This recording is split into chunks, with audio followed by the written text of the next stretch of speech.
studied something. It's called the delusion. A belief that is untrue.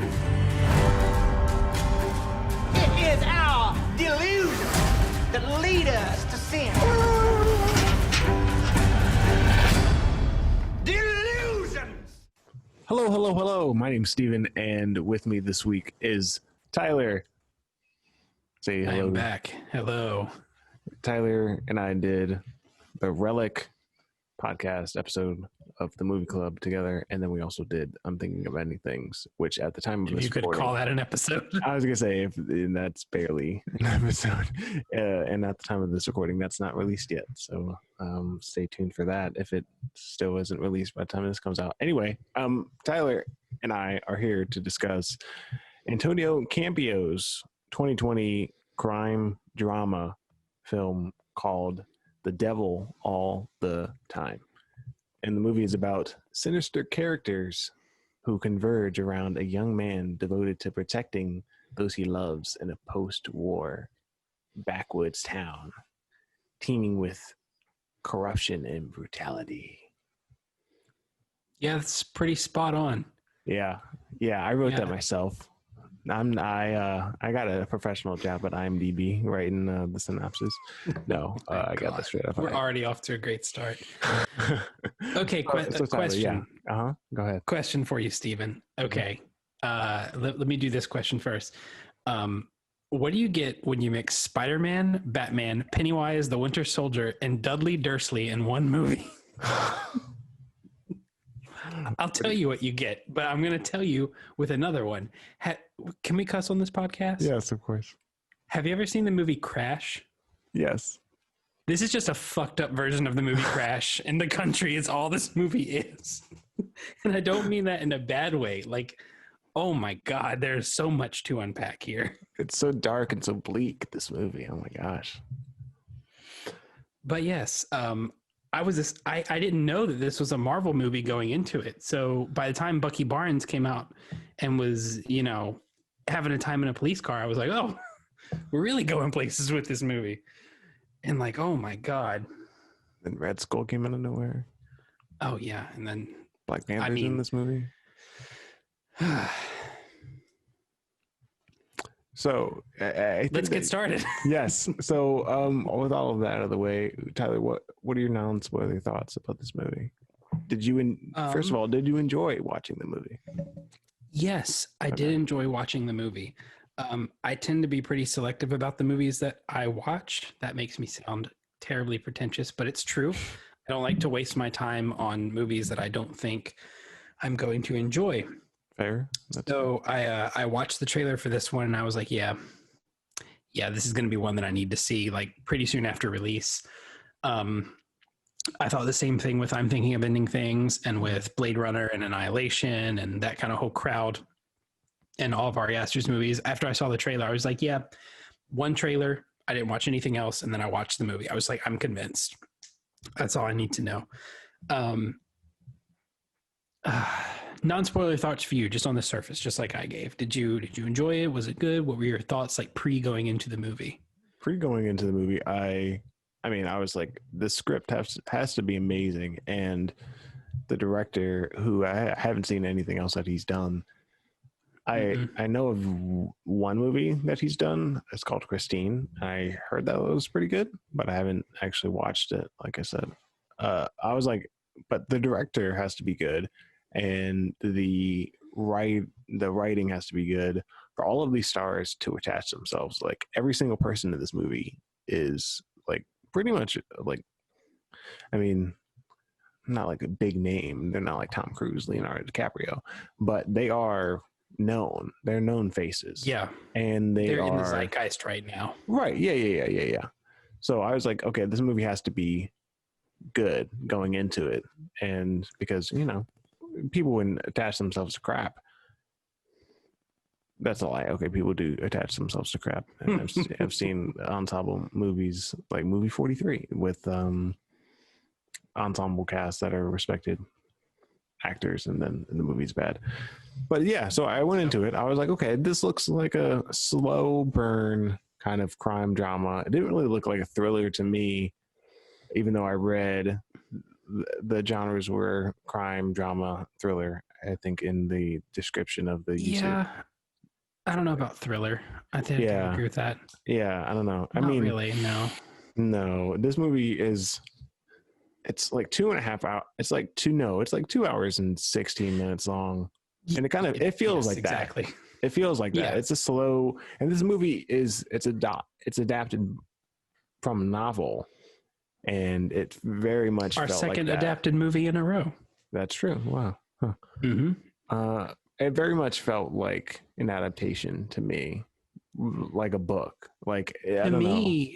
It felt very much like I was watching extended scenes from a miniseries put together into a movie, is how I imagined it. And I don't really mean that in a bad way, but I just, let's go ahead and get this out of the way now. I just felt like I was watching True Detective the entire time. Yeah. Like it had a very True Detective vibe to this movie. But I guess, do you want to go ahead and get into whether we liked it or not, or like spoilers? Yeah. We can get in. Let's get into whether we liked it or not. Before spoilers.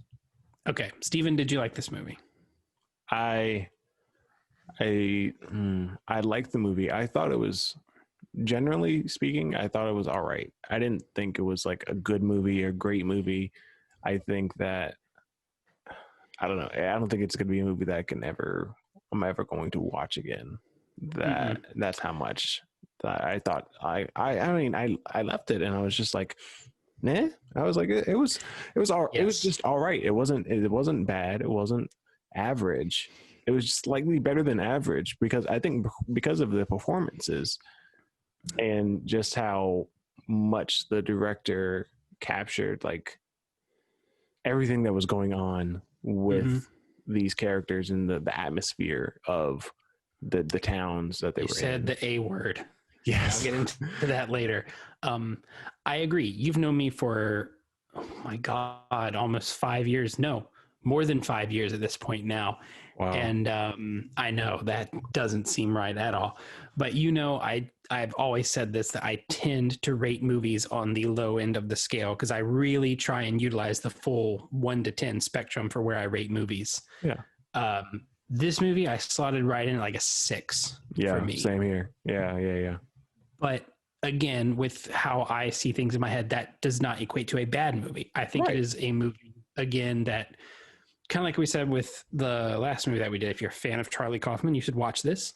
Yeah. For that movie. For this movie, if you're a fan of any of these actors in the movie, you should watch it, because they're all playing very dissonant characters to what they normally play, except for Robert Pattinson. He plays, I guess, everything now. Yeah. But if you're expecting high-pitched Brooklyn Tom Holland, you're not going to get that here at all. It's, if you're expecting, again, the Winter Soldier in, what else was Sebastian Stan in recently? He was in I, Tonya, which this is kind of like, I mean, it's closer to his I, Tonya role than it is Winter Soldier. That's true. Sebastian Stan needs to be in more stuff, but we'll get into that later. If you're looking for good performances, this is great. Yeah. Again, I feel like we've echoed this. This is one theme of all the movies that we've watched for this podcast. These performances have been amazing. Right. But I mean, all of these movies that we've talked about, the performances, if the performances didn't work, then the movie would fail. Yeah, they've been 3 movies extremely heavily centered on performances and human emotion. They're not. What does that say about you, Tyler? I just look at my top 10 and you'll see those are exactly the movies that I like. I like Christopher Nolan as a filmmaker. No disrespect to him at all. Inception is still in my top 10, but a lot of his movies hinge on the spectacle and the storytelling and everything. I tend to gravitate towards movies that focus on the individual and the characters and their motivations. Same thing goes for me with video games, with books, with TV series, especially. I would literally watch 5 seasons of people talking to each other in a room in every episode if the context was engaging. Like I love the human drama element of it. And that's why I compared this to a version of Crash, because if you've seen 2005's Crash, you know that it is like whatever, 4 or 5 random stories and they all converge together at the end. And it's like watching a disastrous Hallmark card in motion. That movie. Oh my gosh. Yes. Yes, it is. That movie is so, but it's kind of like that. But this is that same kind of formula where it seems like, you know, a bunch of unrelated, just whatever stories going on. And then they all converge by the end. Tom Holland's not even in the movie for the first hour. Like Robert Pattinson's not even in the movie for the first hour. Yeah. when I was watching it was great. When I was watching it, and then like his character was talked about before he ever came on screen, and I was like, oh, that's gotta be Robert Pattinson. I was like, of course that's. And then I think the reveal of Tom Are we getting into spoiler territory? No, I'm trying to tiptoe around it. Okay. Like the reveal for Tom Holland's character, revealing that he was an older person of a different character. I thought that was very well done. Yeah. I will say if you did you watch the trailer prior to this? I did, but it was like when it first came out. So I don't remember when it was, but yeah. See, I watched the trailer for the first time maybe 2 weeks ago, and so seeing the trailer recently to watching the movie, I was like, okay, yeah, this is going to be that, and this is going to be that. But I see what you mean. If you didn't know that going in, you'd be very surprised waiting an hour for Tom Holland to show up. Yeah. I know even after watching that, I was like, did I read the cast list wrong? I'm pretty sure Tom Holland is like the thumbnail on the YouTube trailer for Netflix. He is. Yeah. But then of course, once he's in the movie, he's in the movie. Like for the rest of the movie, he's on camera almost every single second, barring 3 or 4 scenes.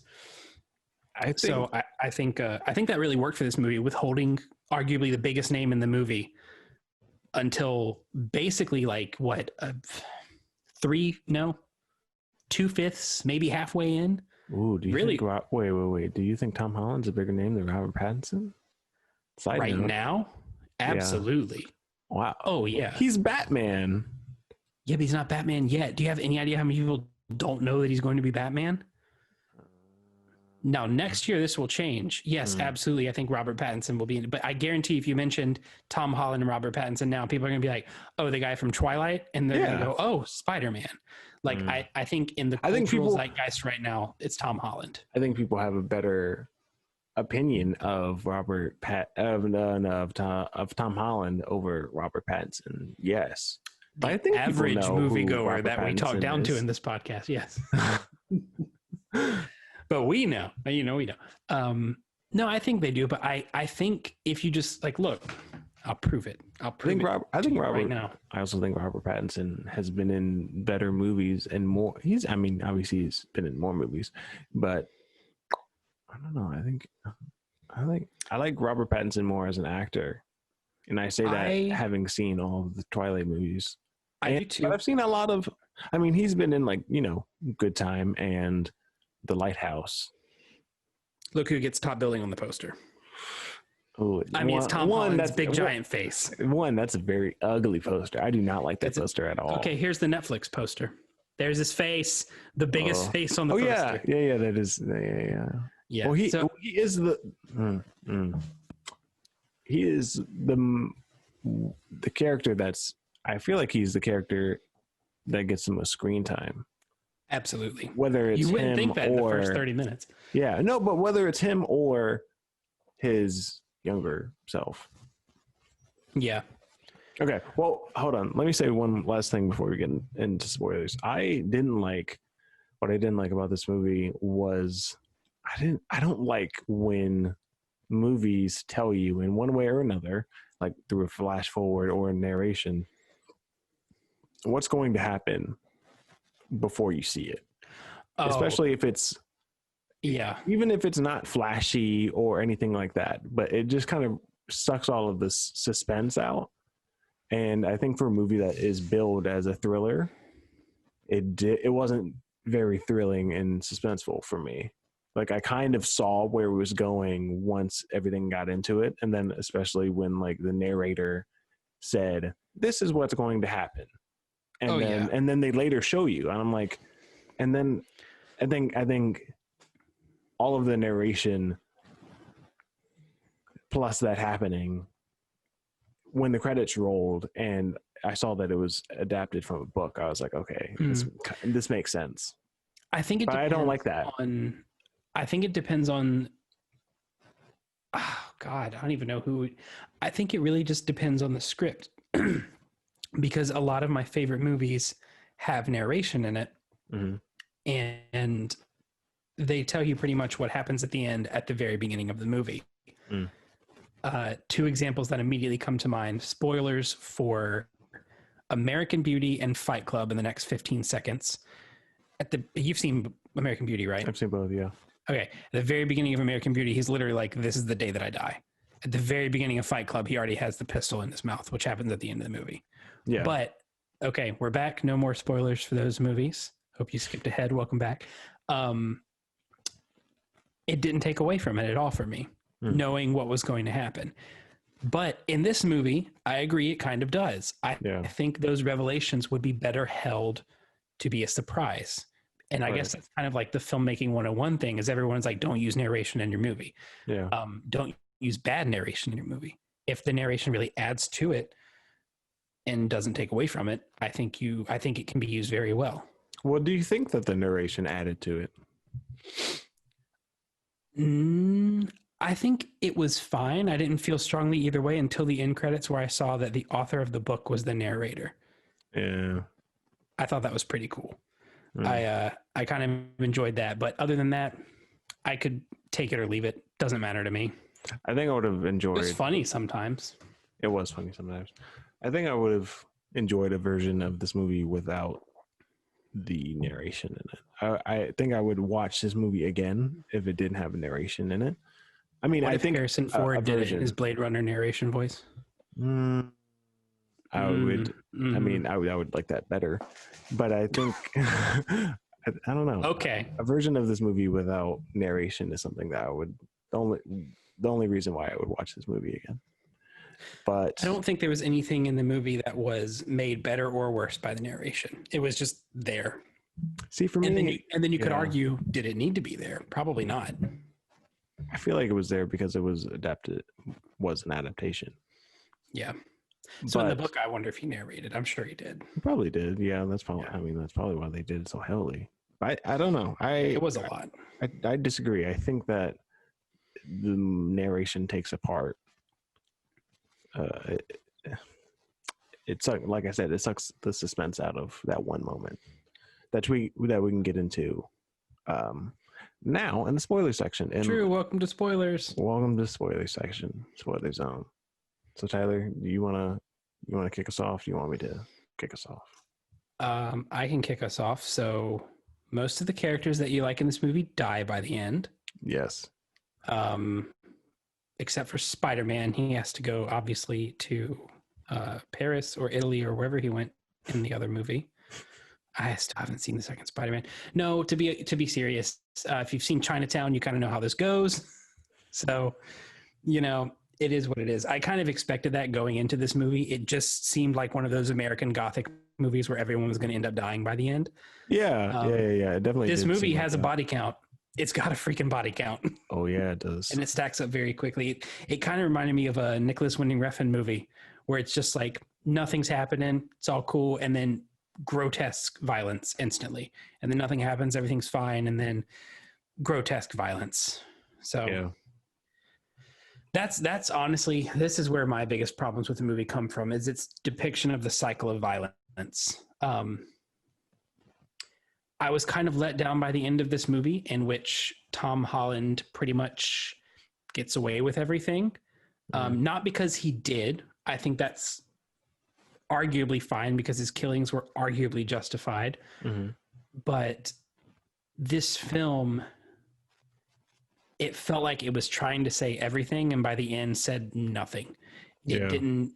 And again, not every movie has to have a profound message about life and our existence, but this movie really was just like, you could describe the movie as things happen to characters and then the movie ends. There was no huge takeaway from anything other than violence bad, people bad. That's literally all this movie was.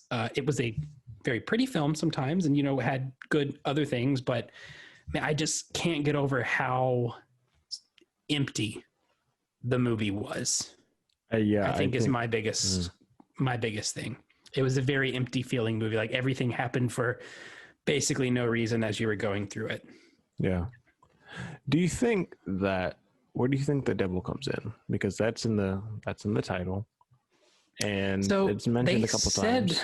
They said the title at some point in the movie pretty early on. Yeah. But it's the second half of another quote, and I can't remember what the full quote was, but it's something the devil all the time. Like, I don't know. I mean, and again, is the reason that you're having to ask me that question is because I'm asking myself that same question.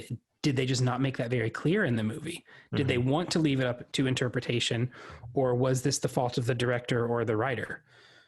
Because to me, that title means basically nothing to this movie.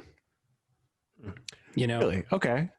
That's interesting. Because at the end, I was trying to connect, and I was like, okay, I think that it was either at the end or somewhere during the movie. It doesn't really matter, actually. I was trying to think, who was the one character who connected all of them? And it was Roy. Right? Roy had at some point met each character, or if you have like a spider's web, Roy is at the middle because he met this person and they affected this person and so on and so forth. I almost agree. I think it would have been Willard, though. Because Willard actually literally did meet everyone. He brushed with what's his face in the diner at the very beginning because they both met the girl on the same day. Mm-hmm. So he literally met every single character in the movie except for... No, he met them too. No, he met pretty much every single character, and he was dead for most of the timeline. Yeah, so do you think that... So where do you think that the devil's influence got into Willard, or got into his head? Because I think, well, I'm going to say for me, I think it was when he saw that crucified soldier. Yeah, because it was the crucified soldier. Because the cross, it like haunted him ever since, and he was like, "Oh, I just can't." I mean, the narration said that he couldn't look at it, and it hurt him to go to church and things like that. So I think maybe if he is the character who connects all of the characters or meets all of the characters, then he's like the stain that grew. Yeah, because I think that everything, the devil, if we're talking about the devil right now. So I think if the devil was with anyone, it was with him, and then it was with Roy. And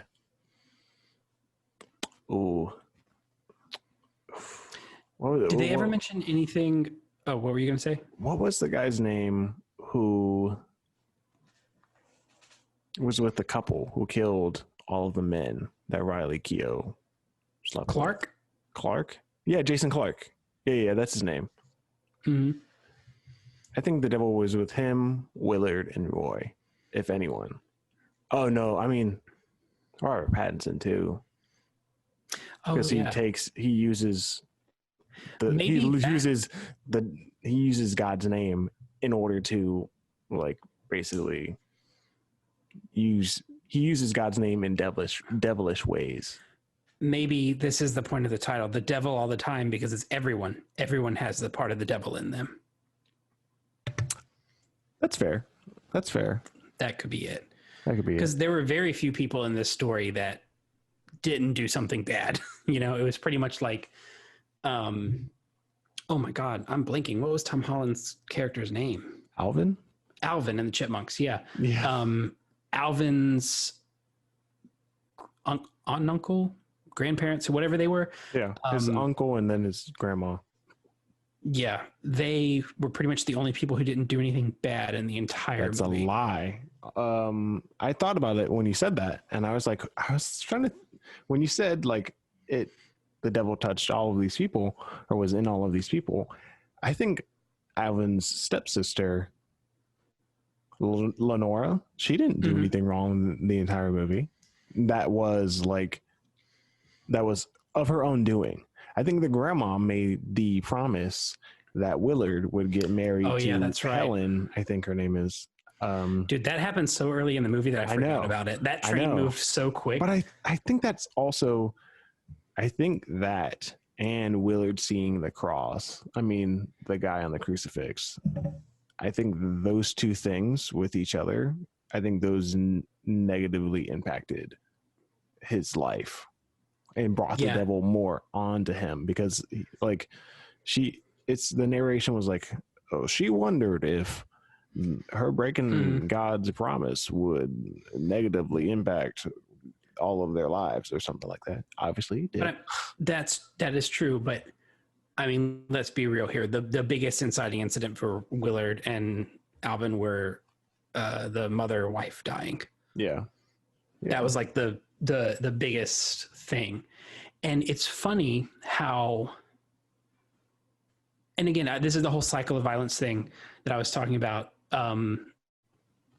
Pennywise and Spider-Man both went on a very similar journey after the death of a woman that they loved, the wife, and then the stepsister. Right. As soon as those things happened, they just went ballistic. Right? Like that was the inciting incident for both of them. But they mirror each other's story, because prior to those things, Bill Skarsgård's character beat up the two men. And then Tom Holland's character, of course, beat up the three guys that were making fun of his sister. Yeah. So that paralleled. And then as soon as each of them died, it just went on from there. Yeah. Huh. So again, this movie is all about the cycle of violence and how it parallels through family. And maybe that's the thing. The Devil All the Time is Hereditary. Yeah. The movie. No, it's just, I don't know. It's so hard to like critique this movie, because like it is a 6 out of 10 movie. You know, it's not so solidly written that you have like a nice basis to be like, here is my theory, because it kind of falls apart sometimes. But like, by no means do I think it's a terrible movie and you shouldn't watch it, because who are we sitting here to be like, this Hollywood director's movie is terrible, piss off, you know? But I think if you're, I say this about like every movie, but if you're interested in it, you should watch it.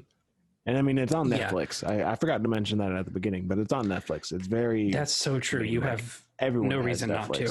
Yeah. Everyone listening to this most likely has Netflix. And that's the biggest thing, is like these movies that we've talked about these past 2 times, it's such a low barrier to entry.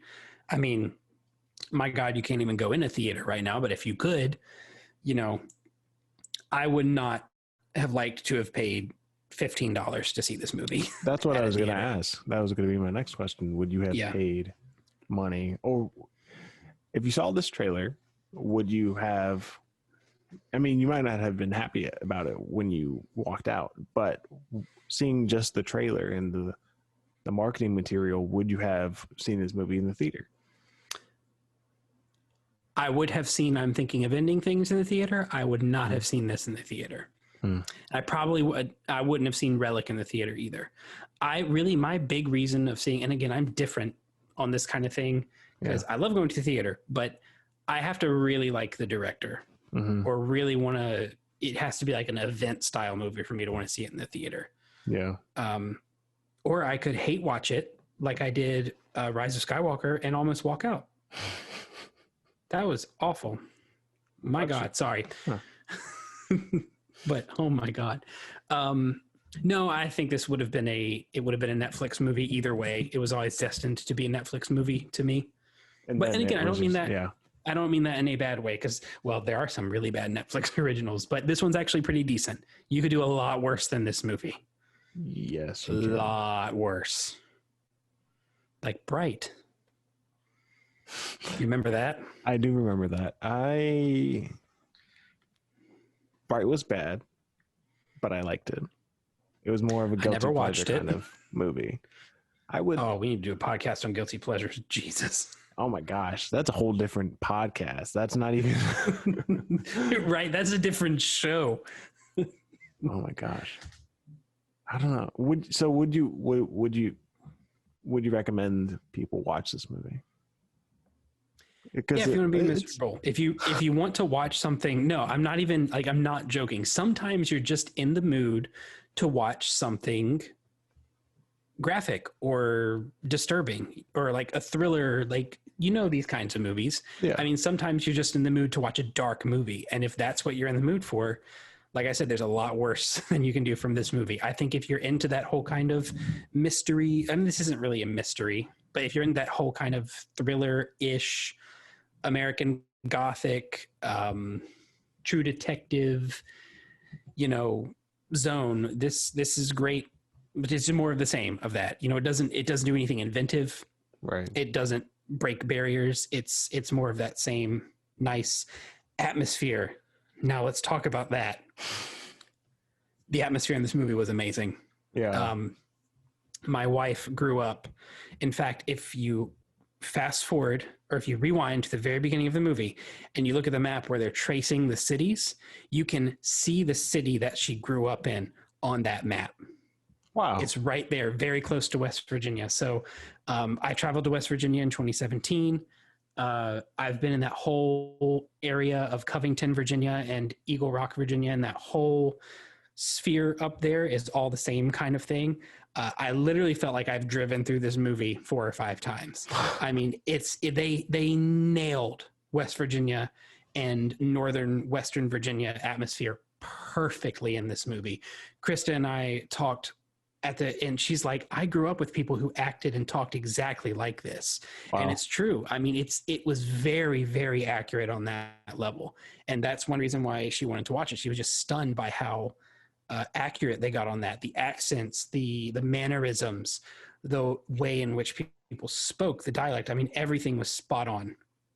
Coming from someone who spent a lot of time over the past 5 years going to that area of the U.S., and they shot it in Alabama, funny enough, but it's pretty much exact. They did a really, really fantastic job of putting you in the time and place of that movie. And that's probably the highest praise I can give this, because that's so hard to do, especially for people who were raised in an area in which a movie is fictionally set. Like, that's hard to do. And they absolutely nailed it, in our opinion.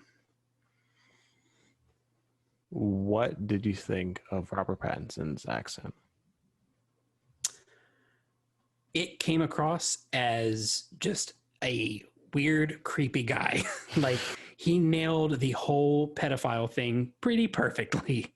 I mean, man, it was just strange. Because, again, it's weird because he was this guy who was bullied his whole life, and then he went to Tennessee, and then he moved there. So it wasn't a West Virginia accent, but it was that very fake Tennessee accent, if you're familiar with what I'm talking about. I don't even know how to describe it, but I've been to Tennessee a lot in my life, and if you've ever heard of someone from really from Tennessee try and emphasize the Tennessee accent, to me it's pretty close from what I'm imagining.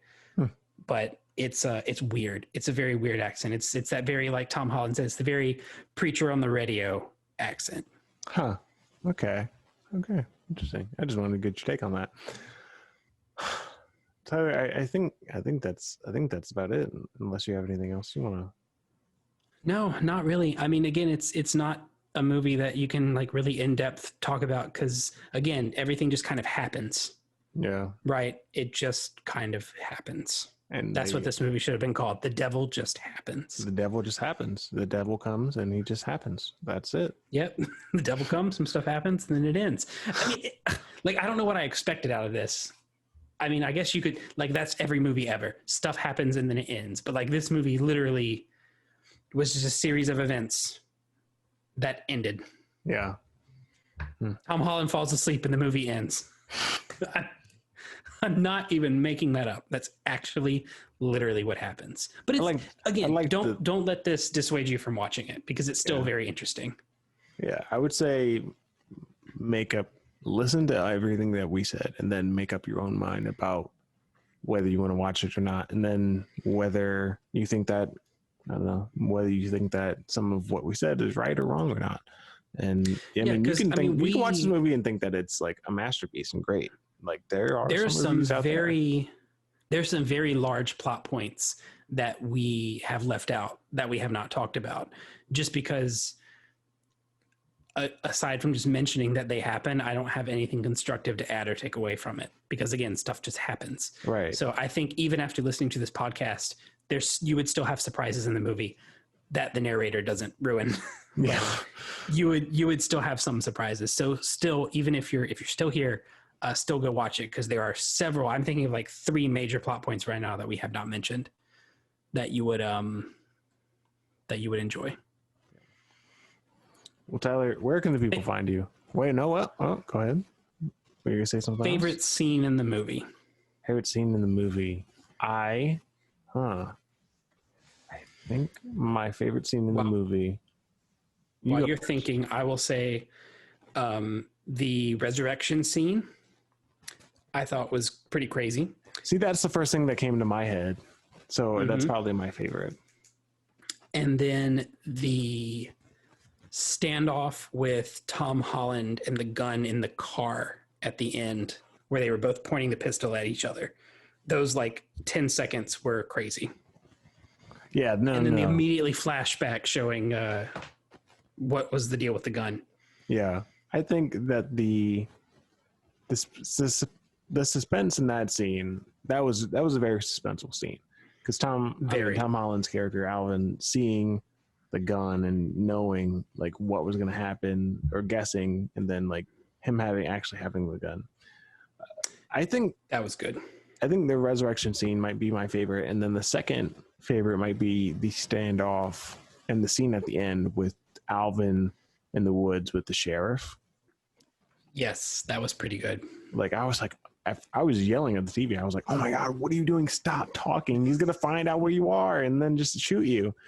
But I'm not gonna. Even though we're in the spoiler section, I'm not gonna say whether that happens or not. I know, right? It's like it really is a disservice to spoil all of this movie, because that's really all it has going for it. Yeah, is the story, and the acting. I mean, we are so uneven on this. 6 out of 10. 6 out of 10. I know. That's what I'm saying. Yeah, it's just it's okay. It's all right. It's all right. It's an all right movie, Steven. It's all right. It's all right. It's all right. Where can the people find you, Tyler? You can find me anywhere. Instagram, Tyler_Lee2. I had to look up my username because I couldn't remember. And then I have one of those accounts where you watch the movies and rate them, but not IMDb. Letterboxd. I have one of those. Letterboxd. Yep, and I'm thinking very heavily of my username as I'm looking it up. Tyler_Lee on there. If you want to find me on Letterboxd. No two. Okay. No two. I was the first Tyler Lee to sign up for that. Couldn't quite get it on Instagram. And you can find me on Letterboxd at Cut to Black Film TO2, not number 2. It's a long username. Cut to Black TO Film 2, not the number 2. CUTTO Black. There you go. You know how to spell black. Thank you, Tyler, for joining me on another episode of the Movie Club podcast. I enjoyed this. Thank you. Maybe next time I'm on, we can talk about a happy movie. I'm just kidding. It's probably going to be some amazing horror movie or some insanely dark. Every time. Am I like the horror movie correspondent now? I think so. I mean, I think you're the character driven dark movie person, because I'm we the watched David Fincher correspondent. pretty much everything that you are pretty much. No, yeah, there you go. There's Tyler. Go. That's me. So like I said, Tyler, thank you for joining me, and then thank you for listening and for making it all the way through this podcast. We really appreciate you listening. Oh yeah. Make sure you come back next week for another episode, next Wednesday on YouTube and next Tuesday on iTunes or Apple Podcast and Spotify for another episode of the Movie Club podcast. Thank you. Goodbye. See ya. What I'm about to do, I do because I have to.